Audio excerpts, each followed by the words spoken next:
നമസ്കാരം. വാർത്തകളും വിശേഷങ്ങളുമായി സൗത്ത് വിഷൻ ന്യൂസിലേക്ക് സ്വാഗതം. ഇന്നത്തെ പ്രധാന സംഭവ വികാസങ്ങളിലേക്ക്.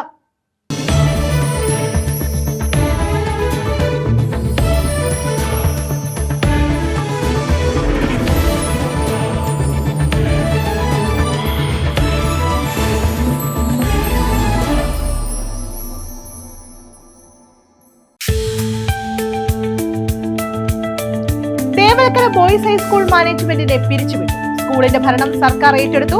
സ്കൂളിലെ 8ാം ക്ലാസ് വിദ്യാർത്ഥി മിഥുൻ മരിച്ച സംഭവത്തിലാണ് കടുത്ത നടപടി.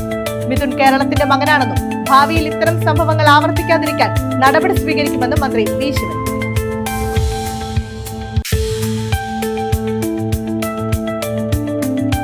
ശക്തമായ കാറ്റിലും മഴയിലും തെന്മലയിൽ മരങ്ങൾ വീണ് നാശനഷ്ടം. വീടിന് മുകളിലേക്കും മരം വീണു. മരം കടപുഴകി വനം മേഖലയിൽ വാഹനങ്ങൾ കുടുങ്ങി.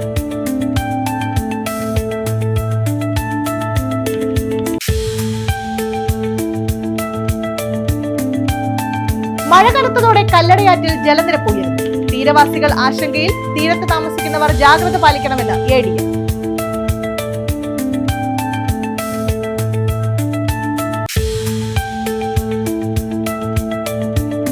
ശക്തമായ മഴ. തെന്മല ഡാം തുറന്നു. 2 ഷട്ടറുകളാണ് തുറന്നത്. ഘട്ടം ഘട്ടമായി 80 സെന്റിമീറ്റർ വരെ ഷട്ടർ ഉയർന്നു.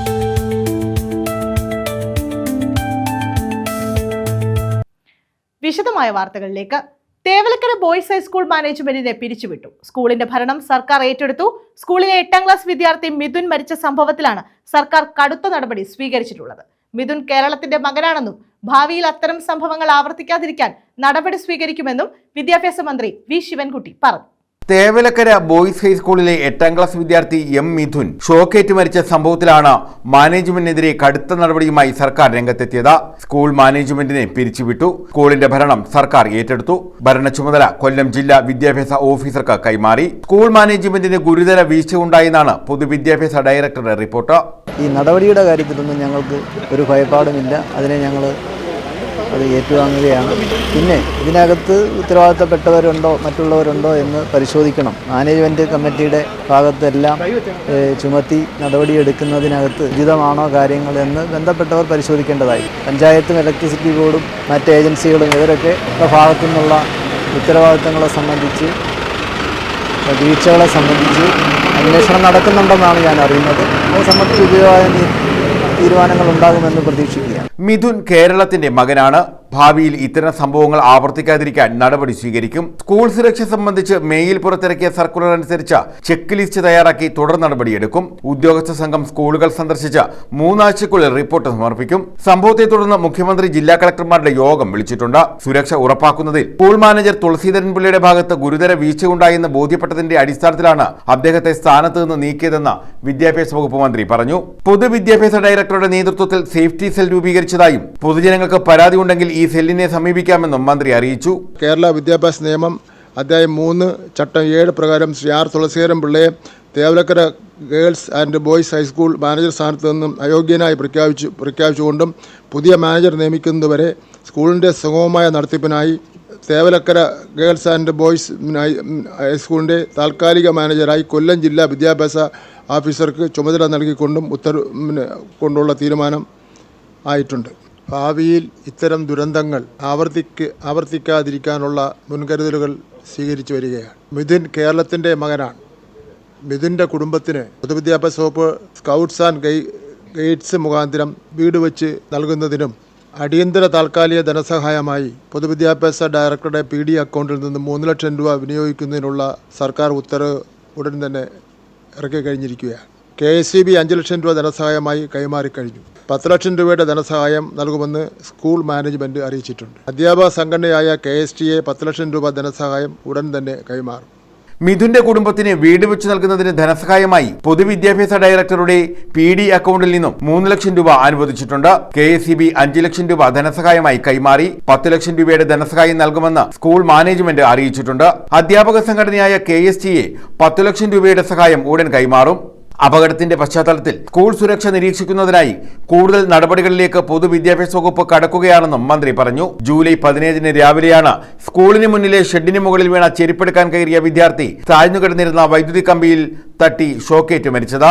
സംഭവത്തിൽ സ്കൂൾ മാനേജർ, പ്രഥമാധ്യാപിക, KSEB അസിസ്റ്റന്റ് എഞ്ചിനീയർ എന്നിവരെ പ്രതിയാക്കി ശാസ്താംകോട്ട പോലീസ് മനഃപൂർവ്വമല്ലാത്ത നരഹത്യാ വകുപ്പ് ചുമത്തി കേസെടുത്തിരുന്നു. News bureau, Sasthamcotta. കുടിശ്ശിക പിരിക്കാനെത്തിയ സഹകരണ ബാങ്ക് ജീവനക്കാരെ തോക്കു ചൂണ്ടി ഭീഷണിപ്പെടുത്തിയതായി പരാതി. എഴുകോണിലാണ് സംഭവം. ബാങ്ക് അക്കൗണ്ടന്റിന്റെ പരാതിയിൽ ഒരാൾക്കെതിരെ കേസെടുത്തു. ബാങ്ക് അക്കൗണ്ടന്റ് കമൽ വി ദേവിന്റെ പരാതിയിൽ എഴുകോൺ പോലീസ് പുതുശ്ശേരിക്കോണം കണ്ണങ്കരത്തെക്കതിൽ വീട്ടിൽ ഷാഹിറിനെതിരെ കേസ് രജിസ്റ്റർ ചെയ്തിട്ടുണ്ട്.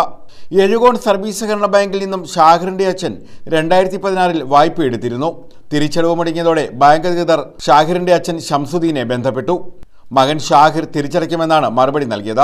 ഷാഹിറിനെ ബന്ധപ്പെട്ടപ്പോൾ വായ്പ തിരിച്ചടച്ചുകൊള്ളാമെന്ന് സമ്മതിച്ചു. എന്നാൽ തിരിച്ചടവ് വൈകിയതോടെ ഷാഹിറിന്റെ വീട്ടിൽ പലതവണ ബാങ്ക് ജീവനക്കാരെത്തി ഫോണിൽ ബന്ധപ്പെട്ടു. ഒരാഴ്ച മുമ്പ് ഷാഹിറിനെ ഫോണിൽ വീണ്ടും ബന്ധപ്പെട്ടു. ബാങ്കിലേക്ക് വരണമെന്നാവശ്യപ്പെട്ടു. ബാങ്കിൽ എത്താതിരുന്നതിനെ തുടർന്ന് വെള്ളിയാഴ്ച വൈകിട്ട് ബാങ്കിലെ ജീവനക്കാരനായ കമൽ വി ദേവും MP മഞ്ജുലാലും 2 വനിതാ ഉദ്യോഗസ്ഥരും ഷാഹിറിന്റെ വീട്ടിലെത്തി.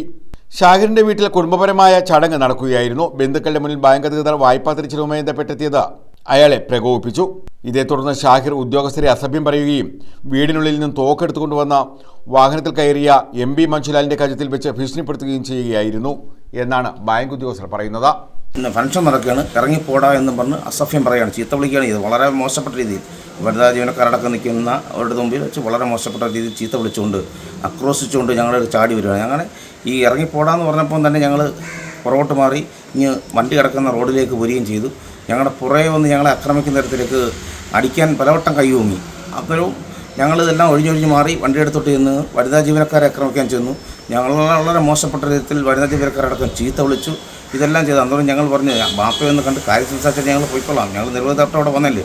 കഴിഞ്ഞ 2.5 വർഷക്കാലം കൊണ്ട് ഈ വീട്ടിൽ ഞങ്ങൾ നിരന്തരം അവിടെ ആഴ്ചയിൽ ഒരു ദിവസം, മാസത്തിലൊരിക്കലോ ഞങ്ങൾ ഇവിടെ പോകുന്നുണ്ട്, ഈ കാര്യങ്ങൾ സംസാരിക്കുന്നുണ്ട്. പലവട്ടം ഈ ഷാഹർ എന്ന് പറഞ്ഞ പോലീസ് ഈ ഫയർഫോഴ്സ് ഉദ്യോഗസ്ഥനെ വിളിച്ച് ഈ ലോണിൻ്റെ വിവരം സംസാരിച്ചാണ്. അദ്ദേഹം വളരെ സ്നേഹത്തോടെയാണ് നമ്മൾ സംസാരിച്ചത്. ബാങ്കിലോട്ട് വരാണെന്നും ലോൺ കുടിശ്ശിക തീർക്കുന്നതിനുള്ള ഇടപെടൽ നടത്താമെന്നെല്ലാം പറഞ്ഞ് അങ്ങനെ കാണാതെ വരുമ്പോഴാണ് നമ്മൾ വീണ്ടും പോകുന്നത്.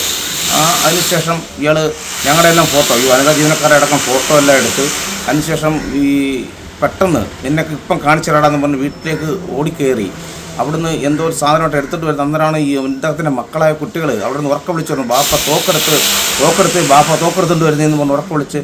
അപ്പം ഇദ്ദേഹത്തിൻ്റെ വീട്ടിലുണ്ടായിരുന്ന സ്ത്രീകളടക്കം ഇദ്ദേഹത്തെ കൊണ്ടടക്കം പിടിച്ചിട്ട് അവിടെയെല്ലാം കുതിരി എറിഞ്ഞ് ആണ് ഓടി വരുന്നത്. അപ്പോൾ ഇവരുടെ സുഹൃത്തുക്കൾ ആ സമയത്ത് തിരികെ വന്നവിടെ ഒപ്പം ഉണ്ടായിരുന്നു. അവരും തടഞ്ഞിട്ട് പോയി നിൽക്കാതെ അപ്പോഴത്തേക്ക് ഞങ്ങൾ ഓടി വണ്ടി കയറി, ജീവനക്കാരടക്കം എല്ലാവരും വണ്ടി കയറി.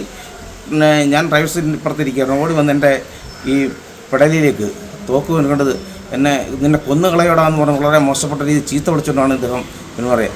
എന്നാൽ കുടുംബപരമായ ചടങ്ങ് നടന്നുകൊണ്ടിരുന്ന സാഹചര്യത്തിൽ ബാങ്ക് ഉദ്യോഗസ്ഥരുടെ ഭാഗത്ത് പ്രകോപനപരമായ രീതി ഉണ്ടായെന്നും ഇതാണ് വിഷയത്തിലേക്ക് നയിച്ചത് എന്നും വീട്ടുകാരും പരാതിപ്പെടുന്നു. എഴുകോൺ സ്റ്റേഷനിൽ പരാതി അന്നേരം തന്നെ കൊടുക്കുകയും ഞങ്ങൾ പറഞ്ഞ മൊഴി രേഖപ്പെടുത്തി ആ മൊഴി രേഖപ്പെടുത്തിയ ശേഷം FIR-ൽ ആ മൊഴി ഒന്നും ബന്ധപ്പെടുത്താത്ത തരത്തിൽ അവരുടെ ഇഷ്ടത്തിന് ഒരു FIR തയ്യാറാക്കി വെച്ചിരിക്കുകയാണ് ഇപ്പോൾ പോലീസ്. ഈ ഷാഹർ എന്ന് പറയുന്ന ഈ സർക്കാർ ജീവനക്കാരൻ്റെ ഒരു ബന്ധു ഉയർന്നൊരു പോലീസ് ഉദ്യോഗസ്ഥനുണ്ടെന്നാണ് ഇപ്പോൾ നമുക്ക് അന്വേഷണം അറിഞ്ഞത്. അദ്ദേഹത്തിൻ്റെ സ്വാധീനത്തിലാണോ ഇപ്പോൾ ഈ കേസ് ഈ നിലയിലായതെന്ന് സംശയിക്കപ്പെടുന്നുണ്ട്. ഏതായാലും ഞങ്ങൾ ഇന്ന് മുഖ്യമന്ത്രിക്കും പിന്നെ DGP-ക്കും അടക്കം ഉയർന്ന പോലീസ് ഉദ്യോഗസ്ഥർക്കും പരാതി കൊടുത്തിട്ടുണ്ട്. News bureau, Ezhukone. ചാന്ദ്രമനുഷ്യന്റെ പര്യടനത്തിന് Vallikunnam Kambissery Karunakaran memorial vocational higher secondary സ്കൂളിൽ വരവേൽപ്പ് നൽകി. 1 മണിക്കൂർ നേരം ചാന്ദ്രമനുഷ്യൻ കുട്ടികളുമായി സംവദിച്ചു. കേരള ശാസ്ത്ര സാഹിത്യ പരിഷത്ത് ആലപ്പുഴ ജില്ലാ കമ്മിറ്റിയുടെ നേതൃത്വത്തിലാണ് ചാന്ദ്രമനുഷ്യന്റെ പര്യടനവും സംവാദവും നടത്തിയത്.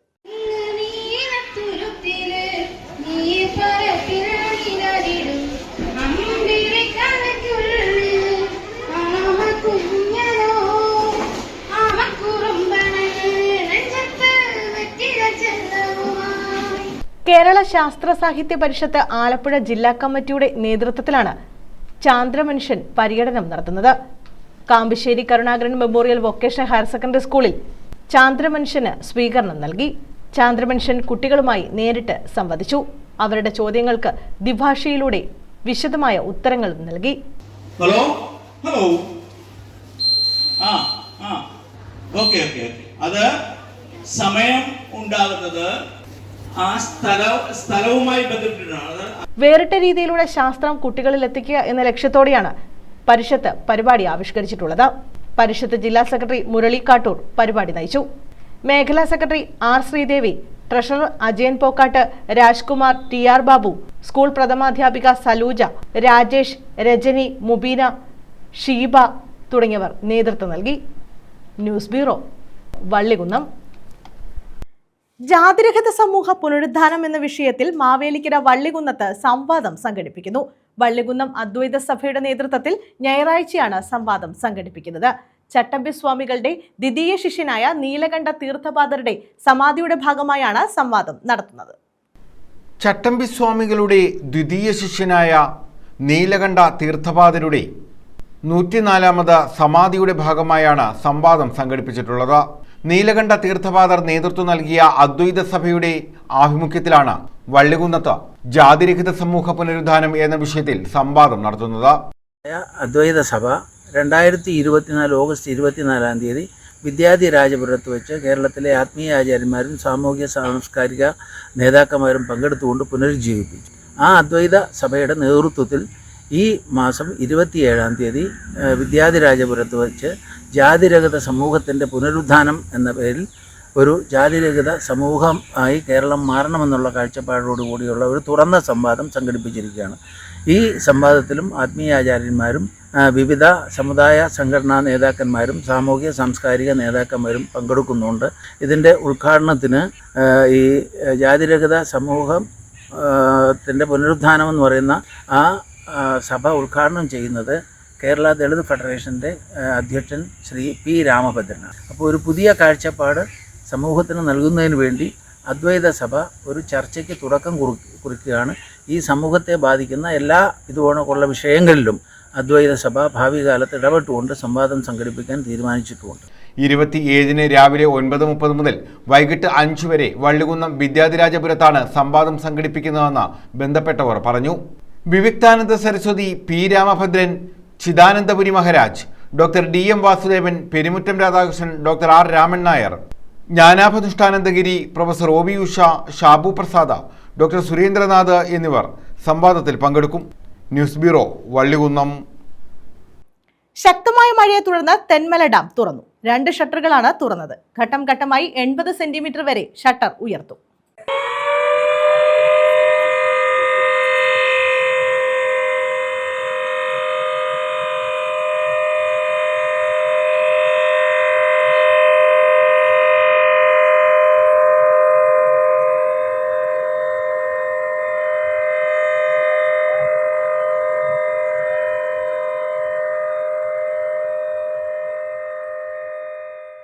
ശക്തമായ മഴയിൽ ജലനിരപ്പ് ഉയർന്നതോടെ തെന്മല ഡാം തുറന്നു. ഇന്ന് രാവിലെ 11 മണിയോടെയാണ് ഡാമിന്റെ 2 ഷട്ടറുകൾ തുറന്നത്. ഘട്ടം ഘട്ടമായി 80 സെന്റിമീറ്റർ വരെ ഉയർത്തുമെന്നാണ് അധികൃതർ അറിയിച്ചിട്ടുള്ളത്. ഇതോടെ കല്ലടയാറ്റിലെ ജലനിരപ്പ് 70 സെന്റിമീറ്റർ വരെ ഉയരും. കല്ലട ഡാമിന്റെ സംഭരണശേഷിയുടെ 68% ജലം ഡാമിൽ നിറഞ്ഞിരിക്കുകയാണ്. നിലനിർത്താവുന്ന ജലനിരപ്പ് 106.79 ആയിരിക്കെ ഇന്നലെ വരെ 108.3 ഉയർന്നിരുന്നു. റോൾ കവർ അനുസരിച്ച് ഡാമിലെ ജലം ക്രമീകരിക്കുന്നതിന്റെ ഭാഗമായാണ് ഡാം തുറന്നത്. ഡാമിന്റെ വൃഷ്ടിപ്രദേശങ്ങളിൽ ശക്തമായി മഴ പെയ്യുന്നതിനാൽ ഡാമിൽ ക്രമാതീതമായി ജലം ഉയരുന്നുണ്ട്. ഡാം തുറന്ന സാഹചര്യത്തിൽ കല്ലടയാറിന്റെ തീരങ്ങളിൽ താമസിക്കുന്നവർ ജാഗ്രത പുലർത്തണമെന്ന് ജില്ലാ കളക്ടർ അറിയിച്ചിട്ടുണ്ട്. News bureau, Punalur. മഴ കനത്തതോടെ കല്ലടയാറ്റിൽ ജലനിരപ്പ് ഉയരുന്നു. ക്രമാതീതമായി ജലനിരപ്പ് ഉയരുന്നത് തീരവാസികളെ ആശങ്കയിലാക്കിയിട്ടുണ്ട്. നദീതീരത്ത് താമസിക്കുന്നവർ ജാഗ്രത പാലിക്കണമെന്ന് ADM അറിയിച്ചു. മഴ കനത്തതോടെയാണ് കല്ലടയാറ്റിൽ ജലനിരപ്പ് ഉയരുന്നത്. ഇത് തീരവാസികളെ ആശങ്കയിലാഴ്ത്തുന്നുണ്ട്. 16.050 മീറ്ററാണ് പുനലൂർ നെല്ലിപ്പള്ളിയിൽ കഴിഞ്ഞ ദിവസം കേന്ദ്ര ജല കമ്മീഷൻ രേഖപ്പെടുത്തിയ ജലനിരപ്പ്. പത്തനാപുരം പട്ടാഴിയിൽ 3.690 മീറ്ററും. രാത്രിയിലും മഴ തുടരുകയായിരുന്നു. ശനിയാഴ്ച രാവിലെ തെന്മലയിലെ പരപ്പാർ അണക്കെട്ടിന്റെ ഷട്ടറുകൾ തുറന്ന് വെള്ളമൊഴുക്കുക കൂടി ചെയ്തതോടെ ആറ്റിലെ ജലനിരപ്പ് വർദ്ധിച്ചിരിക്കുകയാണ്. നിലവിൽ ഇപ്പോഴുള്ളതിനേക്കാൾ 70 സെന്റിമീറ്റർ വരെ ജലനിരപ്പ് ഉയരാനാണ് സാധ്യത. ഈ സാഹചര്യത്തിൽ തീരത്തുള്ളവർ മാറി താമസിക്കണമെന്നും ജാഗ്രത പാലിക്കണമെന്നും ADM G നിർമ്മൽകുമാർ മുന്നറിയിപ്പ് നൽകിയിട്ടുണ്ട്. നെല്ലിപ്പള്ളിയിൽ 20 മീറ്ററാണ് അപകട നിരപ്പ്, പട്ടാഴിയിൽ 8 മീറ്ററും, നെല്ലിപ്പള്ളിയിൽ 18 മീറ്ററും പട്ടാഴിയിൽ 7 മീറ്ററും എത്തിയാൽ അപകട മുന്നറിയിപ്പ് നൽകും. നിലവിൽ ശമനമില്ലാതെ മഴ തുടരുന്നത് ആശങ്കയുയർത്തുന്നുണ്ട്. വെള്ളിയാഴ്ച വൈകിട്ട് മഴയ്ക്കൊപ്പം വീശിയ ശക്തമായ കാറ്റിൽ കിഴക്കൻ മേഖലയിൽ പലയിടത്തും വ്യാപക നാശനഷ്ടവും ഉണ്ടായി. News bureau, Punalur. വീട്ടുമുറ്റത്തെ കിണർ ഇടിഞ്ഞു താഴ്ന്നു. വള്ളികുന്നം കടുവിനാൽ ശ്രീവത്സത്തിൽ ഷൺമുഖൻ ശാന്ത ദമ്പതികളുടെ വീട്ടിലെ കിണറാണ് ഇടിഞ്ഞു താഴ്ന്നത്. വീടിന്റെ ചുമരിനോട് ചേർന്ന് നിന്ന കിണർ വലിയ ശബ്ദത്തോടെ ഇടിഞ്ഞു താഴുകയായിരുന്നു. വള്ളികുന്നം കടുവിനാൽ ശ്രീവത്സത്തിൽ ഷൺമുഖൻ ശാന്ത ദമ്പതികളുടെ വീട്ടുമുറ്റത്തുണ്ടായിരുന്ന 22 തൊടിയുള്ള കിണറാണ് ഇടിഞ്ഞു താഴ്ന്നത്. വീടിന്റെ ചുമരിനോട് ചേർന്ന് നിന്ന കിണറാണ് വലിയ ശബ്ദത്തോടെ പുലർച്ചെ 4-ന് ഇടിഞ്ഞു താഴ്ന്നത്. ശബ്ദം കേട്ട് വീട്ടിൽ നിന്നും ആരും മുറ്റത്തേക്ക് ഇറങ്ങിയില്ല. രാവിലെ നോക്കിയപ്പോഴാണ് കിണർ ഇടിഞ്ഞു താഴ്ന്നത് ശ്രദ്ധയിൽപ്പെട്ടത്. എപ്പോഴാണ് എങ്ങനെ ഇത് സംഭവിച്ചത്? എങ്ങനെയാ ഇത്? വെളുപ്പിനെ 4 മണിയായപ്പോഴത്തേക്ക് വലിയൊരു ശബ്ദം കേട്ട് ഞങ്ങൾ രാവിലെ 6 മണിയായപ്പോൾ വന്ന് നോക്കുമ്പം ഗ്രില്ല് തുറക്കാൻ നോക്കിയപ്പോഴാണ് ഇങ്ങോട്ട് ഇറങ്ങുന്ന സ്റ്റെപ്പിൻ്റെ ആ ഭാഗമാണ്. ആ ഭാഗത്ത് ഞങ്ങൾ ഇറങ്ങാതെ പിന്നെ ഗ്രില്ല് അടച്ചിട്ടിട്ട് അടുക്കളയിൽ നിന്ന് ഇങ്ങോട്ട് ഇറങ്ങാൻ പറ്റാത്ത ഒരവസ്ഥയായിപ്പോയി. ഇവിടെ 3 കൊച്ചു കുട്ടികളുണ്ട്. 5 വയസ്സും 4 വയസ്സും 3.5 വയസ്സുമുള്ള 3 പെൺകൊച്ചുങ്ങളുണ്ട് ഇവിടെ. അതുങ്ങളെപ്പോഴും ഓടിച്ചാടി കിടക്കുന്ന സ്ഥലമായി ഇവിടെ. രാവിലെ അവർ വന്ന് ഇങ്ങോട്ട് ഇറങ്ങാൻ പാവശ്യപ്പോഴത്തേക്ക് നമ്മളത് കണ്ടു. അപ്പോഴത്തേക്ക് പിന്നെ തുറന്നു കൊടുത്തില്ല. അതിനെ എൻ്റെ മൂത്ത മോടെ വീട്ടിലോട്ട് അവരെ പറഞ്ഞു വിട്ടിരിക്കുക. എന്താ പഴക്കമുണ്ടായിരുന്നല്ലോ അറിയാതാണോ? ഒരു 40 വർഷത്തെ പഴക്കമുണ്ട്. ഈ പ്രദേശത്ത് ഇങ്ങനെ വേറെ വല്ലതും കിണറിടിഞ്ഞ് വല്ലതും അറിയാമോ? ഇവിടെ ഈ അടുത്ത കാലത്തൊന്നും ഇല്ല. എത്ര തൊടി ഉണ്ടായിരുന്നു? 22 തൊടി. 2 മോട്ടറും അടിയിലായി. 2 മോട്ടർ വെച്ച് 2 അടിയിലായി. ആദ്യമേ വെച്ച് അത് വെള്ളം പിടിക്കാതെ വന്ന് കുറേ നാൾ കഴിഞ്ഞപ്പോൾ പിന്നെ കിണറ്റിൽ ഇറക്കുന്ന ഒരു മോട്ടർ വെച്ചു. അപ്പോൾ അതിൽ നിന്നും ഇതിങ്ങനെ വീണതുകൊണ്ട് ഞങ്ങൾക്ക് വെള്ളം എടുക്കാൻ പറ്റാത്തൊരവസ്ഥയായി. ഗ്രാമപഞ്ചായത്തിലും വില്ലേജ് ഓഫീസിലും വിവരം അറിയിച്ചതായി വീട്ടുകാർ പറഞ്ഞു. News bureau, Vallikunnam. Konni government medical കോളേജിലെ HLL life care pharmacy and surgicals മന്ത്രി വീണ ജോർജ് ഉദ്ഘാടനം ചെയ്തു. മെഡിക്കൽ കോളേജ് ആശുപത്രിക്കുള്ളിൽ 500 ചതുരശ്ര അടി വിസ്തീർണത്തിൽ 27 ലക്ഷം രൂപ ചിലവഴിച്ചാണ് ഫാർമസി നിർമ്മിച്ചത്. 24 മണിക്കൂറും ഫാർമസിയുടെ സേവനം ലഭ്യമായിരിക്കും. കോന്നി ഗവൺമെന്റ് മെഡിക്കൽ കോളേജിലാണ് HLL life care pharmacy and surgicals ആരംഭിച്ചത്. മരുന്നുകൾ, സർജിക്കൽ ഉപകരണങ്ങൾ, ഇംപ്ലാന്റുകൾ എന്നിവ 50% വരെ വിലക്കുറവിൽ ലഭ്യമാകും. ആശുപത്രിയിൽ അഡ്മിറ്റായുള്ള ആരോഗ്യ ഇൻഷുറൻസ് ഉള്ള രോഗികൾക്കും മെഡിസെപ്പ് ഉള്ളവർക്കും JSSK ആരോഗ്യകരണം എന്നീ സർക്കാർ പദ്ധതികളിൽ ഉൾപ്പെടുന്നവർക്കും മരുന്നുകൾ സൗജന്യമായി ലഭിക്കും. ഫാർമസിയുടെ ഉദ്ഘാടനം മന്ത്രി വീണ ജോർജ് നിർവഹിച്ചു. ആശുപത്രികൾക്ക് ആവശ്യമുള്ള സർജിക്കൽ ഉപകരണങ്ങളും ജീവൻ രക്ഷാ മരുന്നുകളും വിലക്കുറവിൽ ലഭ്യമാകും. മെഡിക്കൽ കോളേജിലും സമീപ ആശുപത്രികളിലും എത്തുന്ന രോഗികൾക്ക് സേവനം പ്രയോജനപ്പെടുത്താം. Advocate KU Janeesh Kumar MLA അധ്യക്ഷത വഹിച്ചു. ആന്റോ ആന്റണി MP, മെഡിക്കൽ വിദ്യാഭ്യാസ ഡയറക്ടർ ഡോക്ടർ വിശ്വനാഥൻ, ജില്ലാ കളക്ടർ S പ്രേംകൃഷ്ണൻ എന്നിവർ പങ്കെടുത്തു. News bureau, Pathanamthitta. ശക്തമായ കാറ്റിലും മഴയിലും തെന്മലയിൽ മരങ്ങൾ വീണ് നാശനഷ്ടം. വീടിന് മുകളിലേക്കും മരം വീണു. മരം കടപുഴകിയതിനെ തുടർന്ന് വനമേഖലയിൽ വാഹനങ്ങൾ കുടുങ്ങി. രാത്രി വൈകിയാണ് ഗതാഗതം പുനഃസ്ഥാപിച്ചത്.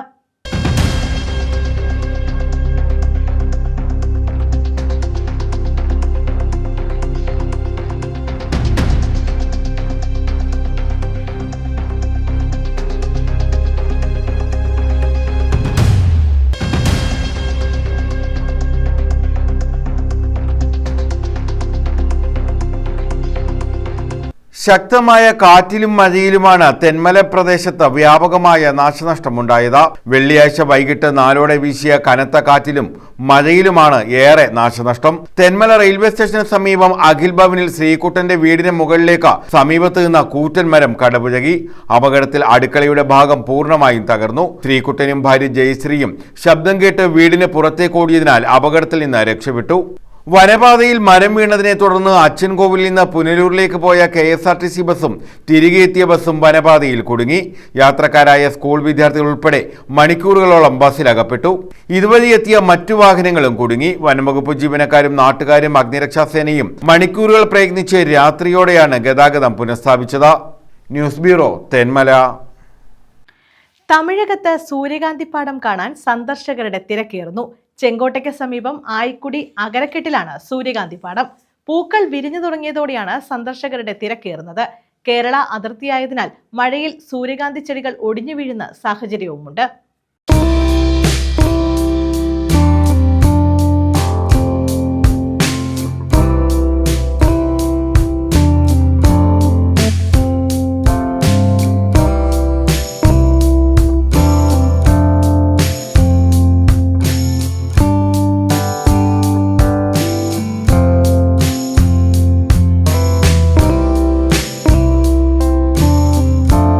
തമിഴകത്തിൽ ഇത്തവണയും സൂര്യകാന്തിപ്പാടം കാണാൻ സഞ്ചാരികളുടെ തിരക്കേറുന്നു.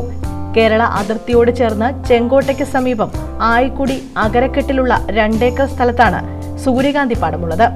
കഴിഞ്ഞയാഴ്ച മുതൽ സൂര്യകാന്തി പൂക്കൾ പൂവിട്ടു തുടങ്ങി. നിലവിൽ പൂക്കൾ വിരിഞ്ഞു തുടങ്ങിയിട്ടുണ്ട്. ഇതോടെയാണ് കേരളത്തിന്റെ വിവിധ ഭാഗങ്ങളിലുള്ള സഞ്ചാരികൾ ഇവിടേക്ക് എത്തി തുടങ്ങുന്നത്.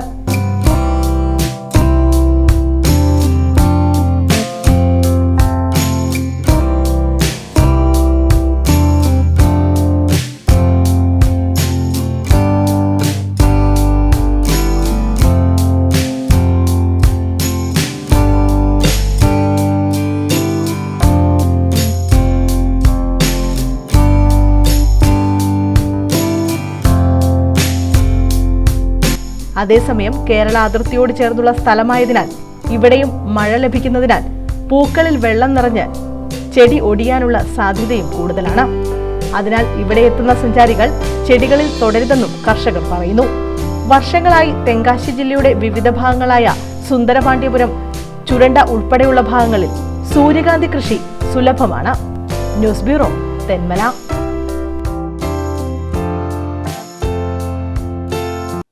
പ്രധാന വാർത്തകൾ വീണ്ടും. തേവലക്കര ബോയ്സ് ഹൈസ്കൂൾ മാനേജ്മെന്റിനെ പിരിച്ചുവിട്ടു. സ്കൂളിന്റെ ഭരണം സർക്കാർ ഏറ്റെടുത്തു. സ്കൂളിലെ 8ാം ക്ലാസ് വിദ്യാർത്ഥി മിഥുൻ മരിച്ച സംഭവത്തിലാണ് കടുത്ത നടപടി. മിഥുൻ കേരളത്തിന്റെ മകനാണെന്നും ഭാവിയിൽ ഇത്തരം സംഭവങ്ങൾ ആവർത്തിക്കാതിരിക്കാൻ നടപടി സ്വീകരിക്കുമെന്നും മന്ത്രി വി ശിവൻ.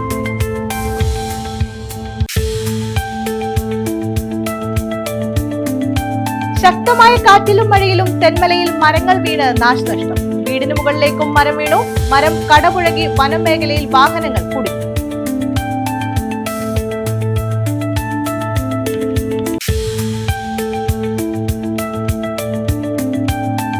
മഴ കനത്തതോടെ കല്ലടയാറ്റിൽ ജലനിരപ്പ് ഉയർന്നു. തീരവാസികൾ ആശങ്കയിൽ. തീരത്ത് താമസിക്കുന്നവർ ജാഗ്രത പാലിക്കണമെന്ന് ADM.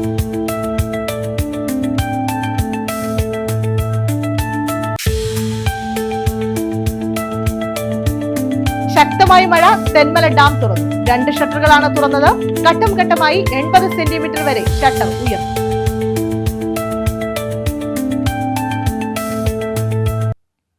ഈ വാർത്താ ബുള്ളറ്റിൻ പൂർണ്ണമാകുന്നു. നമസ്കാരം.